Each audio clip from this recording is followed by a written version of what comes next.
খালেদা জিয়ার বিরুদ্ধে দায়ের করা নাইকো দুর্নীতি মামলার যে রায় হয়েছে সেখানে তাকে খালাস দেওয়া সহ অন্যান্য সকল আসামিকে খালাস দেওয়া হয়েছে।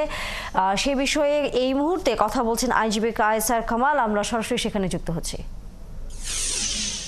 দেখুন, আসলে তৎকালীন সময়ে আনফরচুনেটলি দেশের আইন আদালত দুঃখজনকভাবে রাজনৈতিক উদ্দেশ্য হাসিল করার হাতিয়ার হিসাবে ব্যবহৃত হয়েছিল। দেশ ছিল একটা শেখ হাসিনা ওয়াজেদের পার্লামেন্ট ছিল রাবার স্ট্যাম্প।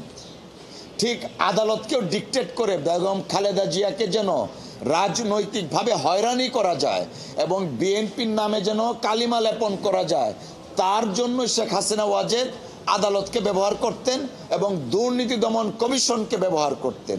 তারই ফলশ্রুতিতে শেখ হাসিনা ওয়াজেদ ওনার বিরুদ্ধে অভিযোগ যা ছিল তা খারিজ করে দিলেন, বাতিল করে দিলেন।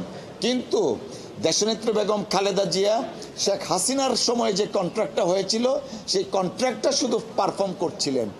তার জন্য বেগম খালেদা জিয়াকে দিনের পর দিন আদালতের কাঠগড়ায় হাজিরা দিতে হয়েছিল এবং সেটা করা হয়েছিল অত্যন্ত উদ্দেশ্যমূলকভাবে। শেখ হাসিনার যে রাজনৈতিক স্কিম ছিল, নীল নকশা ছিল, তা বাস্তবায়নের জন্যই বেগম খালেদা জিয়াকে আসামির কাঠগড়ায় দাঁড় করানো হয়েছিল। অসংখ্য ধন্যবাদ।